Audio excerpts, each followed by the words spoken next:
어떤 서로 다른 파형의 마이크로웨이브 전파를 가지고 무선 전력 송신을 합니다. 그럼 이걸 무기로도 변환시킬 수 있는데요.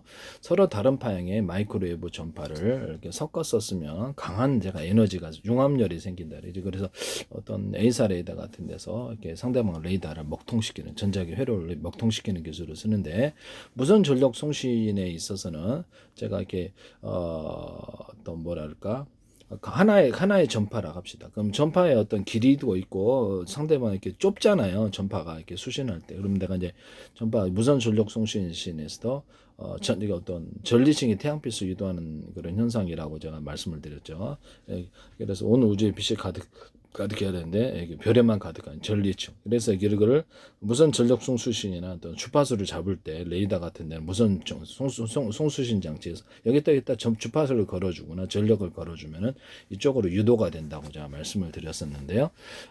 이 기술 쓰시면 제 기술이 되겠습니다. 무선 전력 송수신을 만약에 마이크로웨이브 전파로 하는데요. 하나의 전력 송수신이 아니라 마이크로웨이브 전파 하나를 쏠 때 여러 개를 묶어서 쏘는 방식을 사용하면 훨씬 더 멀리 송수신 거리가 늘어나고 출력을 강하게 전달할 수 있는데요. 여기서 수신을 할 때는 전파를 하나의 전파만 수신한 게 아니라 서로 다른 파형의 전파를 여러 개 수신하는 구조를 가지게 되면은 여기서도 그러니까 하나의 전파에다 100이 있다, 실었다, 100의 전기를 실었다고 합시다. 그러면 주변 환경에도 영향을 주고 쉽게 눈치를 채죠. 그럼 이거를 10개로 쪼개면 십식으로 하면 주변 환경에 영향을 주지도 않고 눈치를 채지도 못하면서 전기를 송수신할 수 있는데요. 같은 파형의 전파라면 호출 반응만 틀기 위해서 10개나 20개, 뭐 50개도 돼요. 이렇게 해갖고 전파를 나눠서 흡수시킬 수 있습니다. 그러면 이것을 사람을 살상하기에 충분한 정도의 에너지를 가진 것이 다 이렇게 여러 개 전파를 갖다 쐈을 때 이런 무선 전력 송수신을 무기로 바꿨다고 합시다. 그러면 상대방을 전기로 태워버릴 수 있는데요.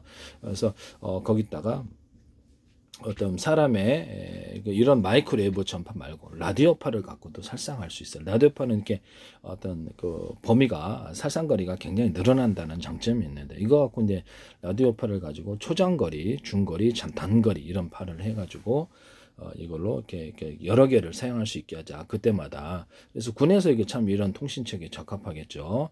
단거리파도 사용하고 중거리파도 사용하고 초단거리파를 사용해서 주파수를 변조해서 멀리 통신할 수도 있고요. 전리층을 이용해서도 햄통신이나 마찬가지죠. 햄통신 이거 기술을 이게 쓰시면 제 기술입니다. 각각의 전파에다가 호출 번호만 틀기 위해서 100만 개씩 줄 수 있어요. 그러니까 이동통신이나 어깨도끼를 제공할 수 있는데요. 이 기술 쓰시면 제 기술입니다. 그럼 이 라디오파도 서로 파형했던 라디오파를 가지고 전파를 무선 전력 송신을 할 수 없을까요? 있습니다. 네, 있습니다. 이거를 가닥수를 여러 개 많이 서로 파형이 트는 라디오파를 묶어 가지고 사람을 살상하는 구조로도 들어갈 수 있다라는 거죠. 근데 길이를 틀리기 위해서 먼 데서 내가 라디오파를 보내 가지고 A사 레이더에서 이렇게 상대방의 레이더 또 전투기 이렇게 어떤 기판을 먹통시켜 버리듯이 상대방에게 공중에서 멀리서 전파를 자기는 안 보이고 전파를 특정 전 세계로 수천조 분의 수백 전의 가로세로 높이를 잘라서 1cm나 0.1cm, 0.3cm 이렇게 좌표 숫자 방식으로 전파를 한 군데에 모든 뭐 이동통신이나 유성통신의 전파를 이렇게 좌표 숫자 방식으로 쏜다는 거죠. 그럼 그 해당되는 지점에 정확하게 가서 그 부분을 전기로서 감전을 시키거나 어떤 기판을 태워버리는 에너지가 크다면 이론적으로 그렇게 할 수 있다라는 것을 말씀을 드립니다. 멀리서 쏠 수 있는 이런 어떤 뭐 전자기 펄스 폭탄이나 마찬가지죠. 물론 그 정도는 강하지 않을 수도 있겠지만 전자기를 계속해서 가해준다면 그 부분에 대해서 해당되는 열이 늘어난다는 거죠.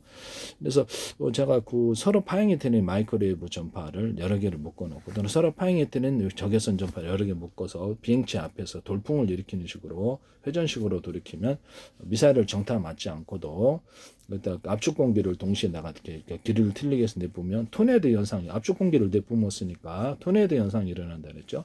공기가 추가로 내가 이렇게 이런 걸로 이렇게 데워준다는 거죠. 이렇게 태워준다는 거죠. 공기를 데워주면 주변 열에 이어서 마이크로웨이브 전파하고 적외선 전파하고 같이 돌아가면서 강하게 주변에 어떤 공기를 끌어들이는 현상이 일어나는데, 이로해서 미사일을 갖다가 추락시키거나 드론을 추락시키는 구조를 가진다고 제가 말씀을 드렸죠. 그래서 기판을 태워버리는, 이것을 지상무기로도 사용할 수 있다. 지상무기로 사용할 수 있다. 하나는 마이크로웨이브 예리 전파 같은 거는 금속을 탐지하고, 하나는 사람을 탐지한다. 건물 내에서도 열화상 탐지로 사람을 이렇게 탐지해가지고 전파를 보내서 시신하게 여러분 살상할 수 있다. 넓은 지역에도 에너지 단위만큼 이것을 조사를 해가지고 폭탄을 안 쓰고도 이것을 전멸을 시키거나, 또는 초음파나 모든 저주파, 각종 음향파를 서로 파형이 튼 여러 개의 어떤 파형을 묶어가지고 쏜다라는 거죠. 이 초음파도 서로 파형이 튼 라디오 전파나 서로 파형이 튼 마이크로웨이브, 서로 파형이 튼 적외선 전파를 같이 쏴졌을 때, 초음파 단독으로 쐈을 때보다 강한 살상 효과가 나타나는데요. 그를 통해서도 상대방을 기절시키거나 살상할 수 있습니다. 이것은 전파 실험을 해보면 알고, 서로 에너지 단위가 크거나 전파의 종류가 틀리면 강하게 융합 현상이 일어난다는 게 제 이론이거든요. 그래서 음향 무기 단독으로가 아니라 서로 파형이 틀린 마이크로웨이브 전파, 서로 파형이 틀린 그 어떤 적외선 전파, 또는 서로 파형이 틀린 초음파 전파, 저주파 전파를 여러 개를 쏘면 융합 현상이 일어난다는 거죠. 그로 인해서 살상 효과가 극대화된다. 이 기술을 전투 기술에 사용하시면 제 기술이 되겠습니다. 또는 서로 파형이 된 라디오 전파에다가도 이게 어떤 무선 송수신이 가능하니까 거기다 좀 끌어줘 출력 단위만 좋으면 무선 충전 구조도 마이크로웨이브 전파만 되는 건 아니거든요. 거기다 그래가지고 좀 길이를 틀리게 해서 특정 영역에 어떤 전자기기 이상을 주거나 사람에게 영향을 줄 수 있다라는 거죠. 이 기술 쓰시면 제 기술입니다. 그때 이 라디오파도 서로 다른 파형의 라디오 전파를 여러 개를 묶어서 쏘는 이 기술을 쓰시면 위력이 극대화됩니다. 이런 군사 무기를 만드시면 제 기술이 되겠습니다.